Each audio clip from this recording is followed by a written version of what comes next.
Senhoras e senhores constituintes, a nação nos mandou executar um serviço. Nós o fizemos com amor, aplicação e sem medo. A Constituição certamente não é perfeita. Ela própria o confessa ao admitir a reforma. Discordar, sim. Divergir, sim. Descumprir, jamais. Afrontá-la, nunca.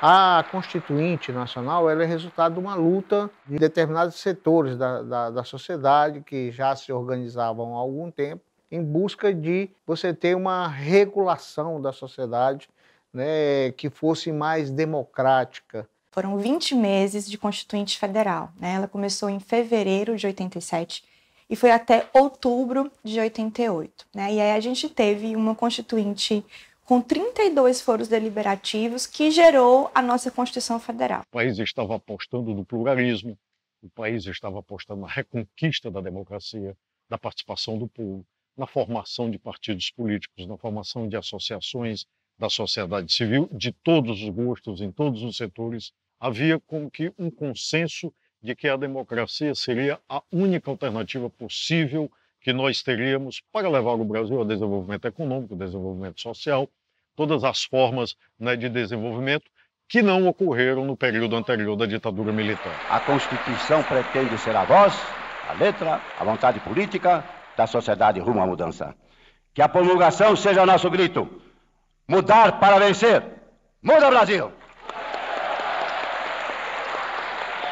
No momento em que ela foi promulgada, a gente já deu início a um segundo processo, que foi a autorização para que os estados implantassem as suas constituintes. Né? Então, quando eu falo de uma Assembleia Constituinte, eu estou falando da juntada de uma série de representantes da sociedade, né, que vão, dentro de um esquema, de uma organização, de um rito, escrever o texto da Constituição a partir de uma série de consensos que vão sendo construídos ali nos debates políticos que acontecem dentro do parlamento. Né? Então, isso aqui é uma Constituinte. Um desafio muito grande, um desafio único.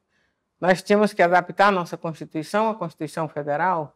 Havia um prazo de 1 ano, né, para que cada estado fizesse também a sua Constituição. Foi, assim, uma notícia, um impacto, uma responsabilidade que nos acendiu a todos e todos nós nos esforçamos com o melhor das nossas forças, no nossos conhecimento.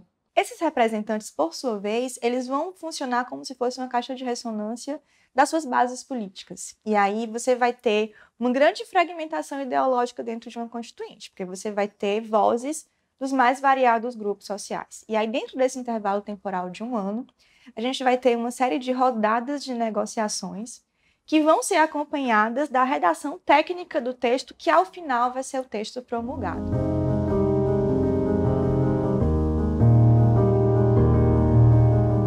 Teve muita participação da população, formaram-se vários grupos, formaram-se grupos de trabalho, as universidades, as ONGs, os sindicatos tiveram uma participação muito forte. E o Brasil, recém-saído de um regime ditatorial, estava pululando em movimentos sociais, havia um contágio geral de pessoas que se apaixonavam por discutir política em todos os lugares, hoje menos.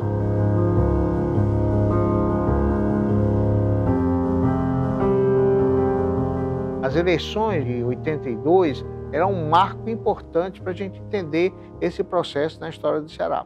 Até então você tinha os chamados coronéis, e que durante todo esse período domina a cena política local. O coronel Virgílio Távora, o coronel César Carlos de Oliveira e tem o coronel Adalto Bezerra. Então você tem a eleição do próximo governador e uma disputa entre essas lideranças. Então a escolha vai recair sobre um jovem do BNB, professor da Universidade Federal do Ceará, chamado Gonzaga Mota, Luiz Gonzaga Mota, o nosso totó.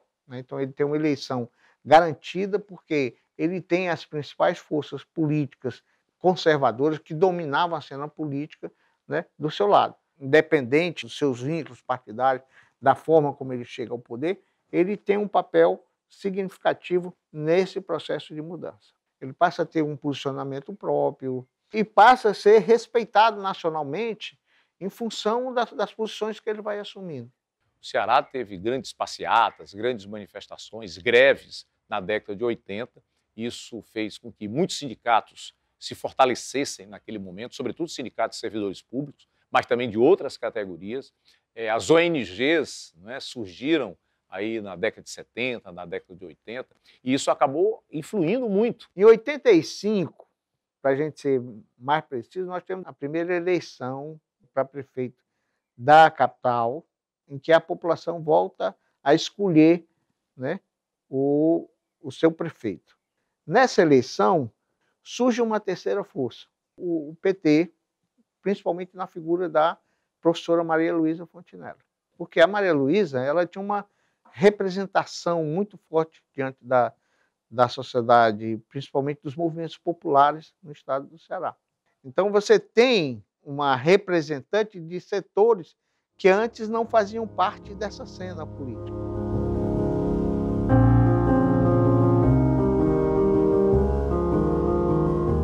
Em 1986, foi eleito governador do estado do Ceará, Tasso Gereissati.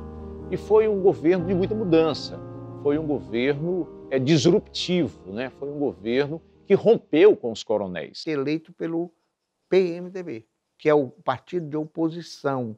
Ele propõe mudanças, ele propõe transformações, né, na forma de administrar o Estado, que não é bem-vindo, não é aceita por vários setores. E ele chegou a ter minoria na Assembleia Legislativa. Ele não teve uma maioria tranquila, como os governadores anteriores tinham tido. O governo vai levar um tempo para se firmar, porque os próprios membros do seu partido vão, em determinado momento, rejeitar as mudanças que ele está fazendo, as mudanças que ele está propondo. Então você tem um acirramento dessas forças. Isso acabou repercutindo também na elaboração da Constituição. Se é verdade que no ano da Constituição 89, Tasso já tinha recuperado a maioria na Assembleia, mas era uma maioria apertada, então havia uma oposição forte. Chega na Constituinte, esses embates afloraram de uma maneira, às vezes até ríspida, violenta, né, no sentido político, porque os vários setores, né, tentavam impor, muitas vezes, os seus interesses, a sua vontade, os seus privilégios, deixar, né, que esses privilégios não fossem tocados. Tivemos grandes embates, né? Tivemos alguns parlamentares que foram importantes naquela época e, evidentemente, tiveram aqueles que comandaram essa reação da mudança e que, de certa forma, muita coisa era orientado pelo próprio executivo. Todo executivo tem muito medo de constituinte, porque a constituinte, de certa forma, cria instrumentos para garrotear aqueles que querem ser donos do poder, que tenham uma visão prepotente. Quem detém o privilégio não está querendo que haja mudança. A mudança é feita mais para o outro, não é para mim que tem o privilégio.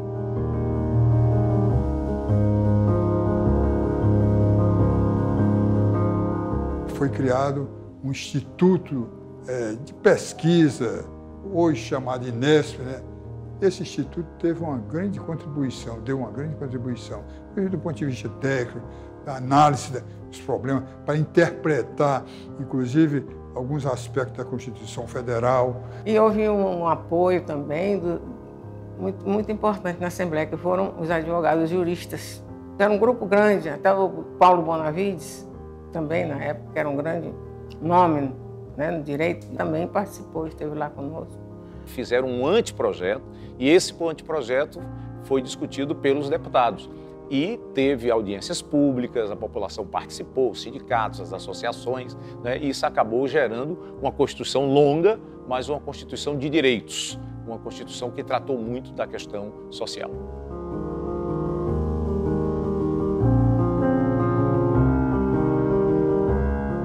A participação popular foi grande. As pessoas vieram muito, trazendo propostas, né, solicitando direitos, melhorias, classes sociais, a universidade, muitos alunos universitários também. Houve, assim, um interesse. Os movimentos que já estavam organizados e outros que não estavam tão organizados começam a participar de uma forma mais direta desse processo político. Então você tem mobilizações desses setores, né, buscando se fazer representar nesse processo. Discutia-se muito, havia intervenção das lideranças que pediam que a gente pensasse em algo maior do que só o nosso ponto de vista. E foi assim que saiu essa Constituição, da melhor maneira que foi possível, com a maior responsabilidade, com o maior interesse, com a maior dedicação e com essa pacificação geral, no sentido de que as coisas ocorressem da melhor maneira possível, não para cada um de nós, mas para o Estado do Ceará como um todo. Você não pode dizer a sociedade foi mobilizada, né? Isso seria o ideal, né? Mas são esses setores que, de alguma forma, conseguiram, ao longo desse processo, ganhar uma certa unidade, né? Ganhar voz, que vão participar efetivamente disso. Então, o movimento das mulheres, o pessoal que vinha desde a anistia, se organizando, vão se fazer, né, de uma forma marcante presente nesse processo. Foi assim um trabalho minucioso, muito dedicado, que a gente se empenhou. Havia assiduidade, sabe? Havia interesse, havia entusiasmo.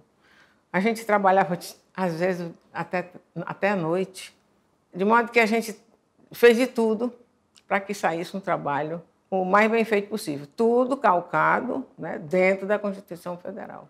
Mas alguma coisa nossa também apareceu de acordo com as necessidades regionais. Mesmo ela sendo um espelho da Constituinte Nacional, mas ela tem essas forças que tentam se fazer representar tanto os setores, né, vamos dizer assim, mais conservadores como os mais progressistas, tentam ocupar esse espaço.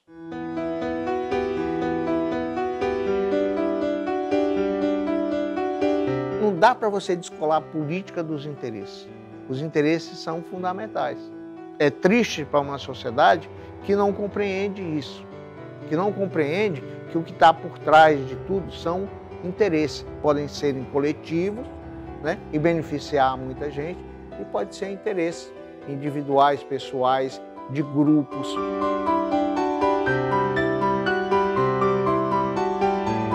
São constituições que, para além disso, são produtos de processos democráticos também. Então, isso legitima aquilo que está na Constituição, as prerrogativas que estão lá, o Estado social, o Estado intervencionista que está lá, porque ele não é produto de um grupo de notáveis, de uma junta militar, ele é produto de um amplo debate ocorrido com a sociedade.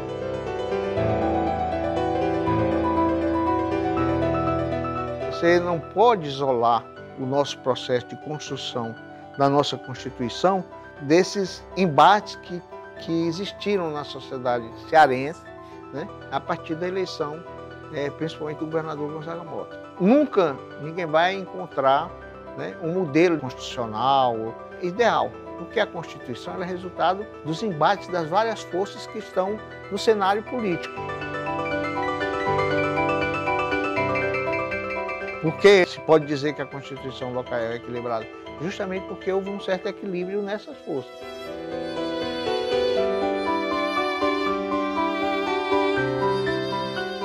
Toda Constituição, seja ela do Brasil ou de qualquer país, ela é, antes de mais nada, um documento político, um documento para o futuro de uma decisão política já tomada. Foi uma Constituição com muita participação popular, com muita participação da sociedade na sua elaboração. Eu julgo que nós temos de mais precioso, de mais importante para o momento atual.